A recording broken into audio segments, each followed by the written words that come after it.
नमस्कार विद्यार्थियों, आप सभी का एक बार पुनः आपके अपने YouTube चैनल पर हार्दिक स्वागत। आज मैं हिंदी साहित्य का जो पाठ्यक्रम है, जो बोर्ड की वेबसाइट से डाउनलोड करके आप लोगों को इसके बारे में विस्तार से बताना चाह रहा हूँ। जैसा कि आपके हिंदी अनिवार्य में पेपर आया था, उसी प्रकार मैं यहाँ विवरण करना चाह रहा हूँ कि आपके अपठित गद्यांश और पद्यांश पूछे जाएंगे, जिसमें आपके एक गद्यांश और एक पद्यांश आएगा। दोनों में 6-6 नंबर के प्रश्न पूछे जाएंगे, जो एबे सैदे के रूप में होंगे। उसमें आपको 2 प्रश्न व्याकरण के देखने के लिए भी मिल सकते हैं, जैसे किसी में तत्सम शब्द पूछ लिया, या फिर संधि पूछ ली, या मुहावरा लोकोक्ति जो भी पूछ लिया। उसके बाद में रचना में आपके एक निबंध पूछा जाएगा, जो आपके विकल्प सहित आएंगे। कम से कम 3 या 4 निबंध दिए हुए होंगे, उनमें से एक करना है। उसके बाद में कविता है, कहानी है, नाटक है, इनमें से। उसके बाद में पत्रकारीय लेखन है, उनमें से एक प्रश्न। और उसके बाद में काव्यांग परिचय में आपके 8 नंबर के काव्य शास्त्र के प्रश्न पूछे जाएंगे, जिसमें अलंकार, छंद, काव्य गुण और काव्य दोष, इनमें से आपको प्रश्न पूछे जाएंगे। उसके बाद में कविता, नाटक, कहानी की रचना 3 नंबर का एक प्रश्न आएगा। उसके बाद में पत्रकारीय लेखन के विभिन्न रूप और लेखन प्रक्रिया में से 4 नंबर का। उसके बाद में विशेष लेखन और स्वरूप में 3 नंबर का।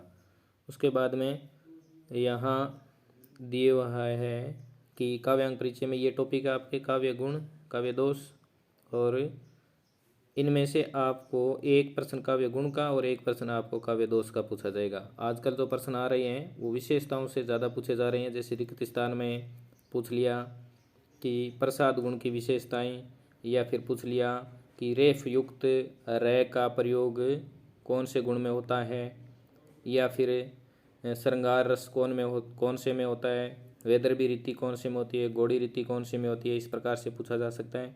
उसके बाद में छंद है। छंद में आपके रोला, चौपाई, गीतिका, हरि गीतिका, मालिनी, वसंत तिलका, दोहा, उल्लाला, और एक आपके संशोधित जो विवरणिका आई थी उसमें एक कुंडलिया छंद और है। कुंडलिया, इसको विशेष तौर से ध्यान में रखना है कि भाई इसमें जैसे 24 मात्राएं होती है। और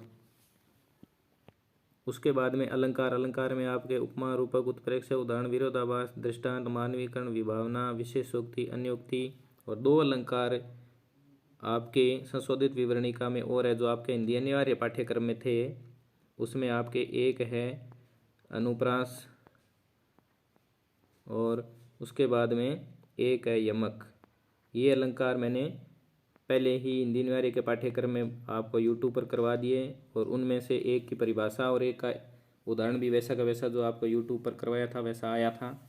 तो ये आपको विशेष तौर से ध्यान रखना है कि काव्य गुण में से एक प्रश्न, काव्य दोष में से एक प्रश्न, और छंद में से विशेषताओं से संबंधित प्रश्न आते हैं कि भाई कौन से में मात्राओं कितनी होती है, किस में सम मात्रा होती है, किसी में विषम होती है, किसी में अर्ध विषम होती है, अर्ध सम होती है। उसके बाद में कौन सा वार्णिक है, कौन सा मात्रिक छंद है, किसमें अंत में गुरु लघु आता है, किसमें नहीं आता है, यति क्या है, तुक क्या है, लय क्या है, मात्रा क्या है, यति क्या है। उसके बाद में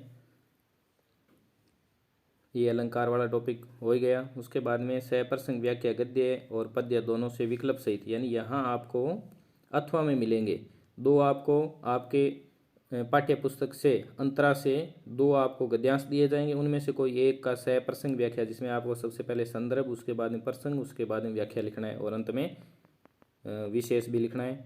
उसके बाद में पद्यांश में भी वैसा ही आएगा। 2 आपको अथवा में काव्यांग दिए हुए होंगे, और उनमें से आपको संदर्भ, प्रसंग, व्याख्या और विशेष ये लिखने हैं।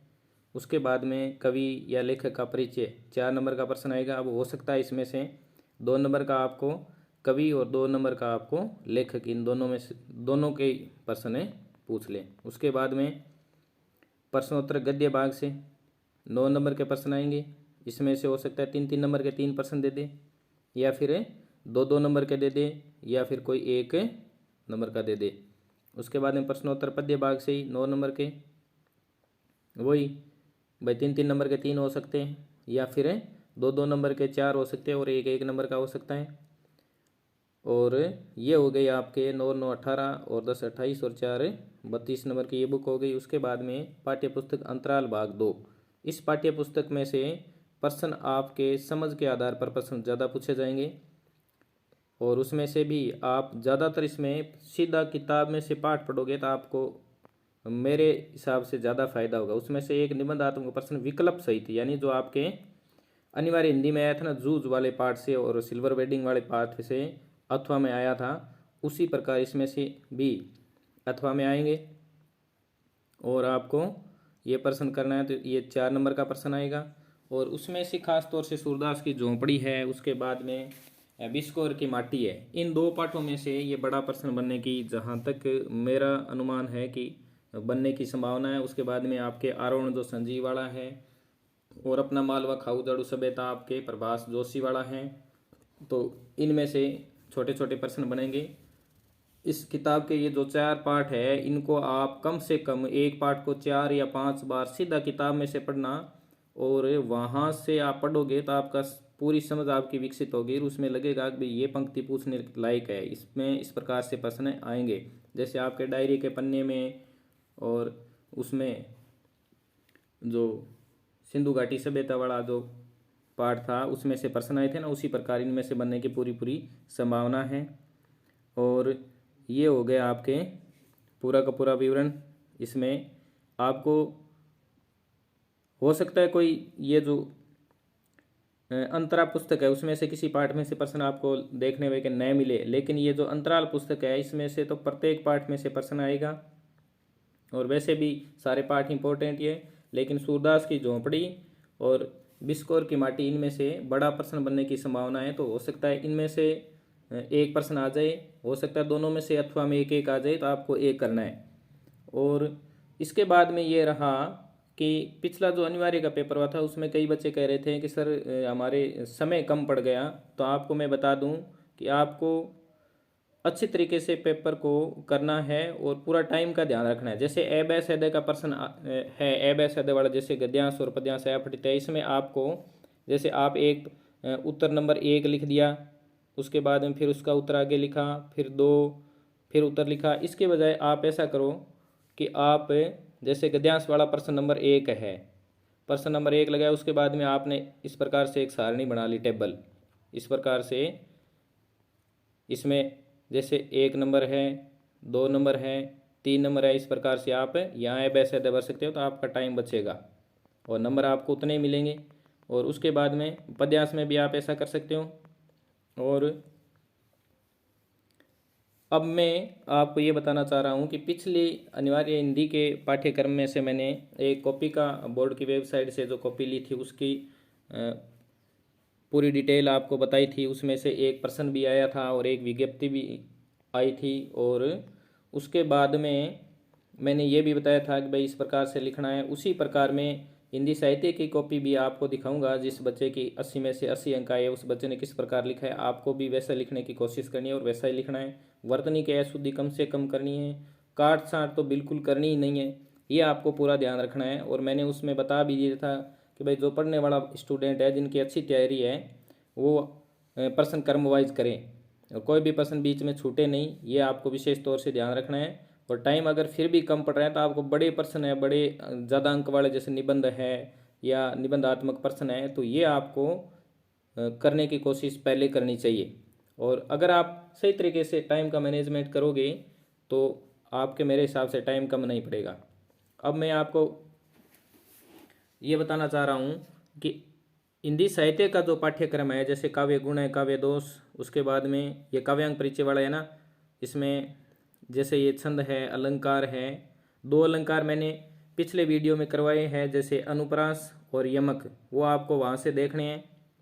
और बाकी जो अलंकार है इनके आपको प्रत्येक अलंकार की विशेषता पहचान और प्रत्येक अलंकार के 4 या 5 उदाहरण जो मुझे अच्छे लगेंगे कि भाई ये परीक्षा में आने वाले हैं, तो उस प्रकार से उदाहरण लूँगा।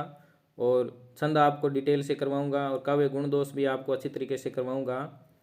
तो आगामी वीडियो में आपको कॉपी से संबंधित बताऊंगा और उसके बाद में एक एक करके प्रतिदिन 1 या 2 वीडियो आपको काव्य गुण दोष छंद अलंकार, उसके बाद में बाकी जो जैसे सूरदास की झोंपड़ी है, बिस्कोर की माटी है, ये पाठ भी आपको अच्छी तरीके से समझाने की कोशिश करूँगा।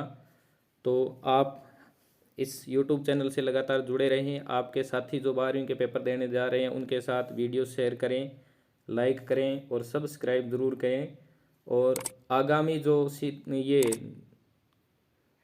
ग्रीष्मकालीन जो अवकाश होंगे उनमें मैं कक्षा 10 और 12 का पाठ्यक्रम एक एक पाठ और एक एक व्याकरण के टॉपिक डिटेल से आपको YouTube पर करवाऊँगा।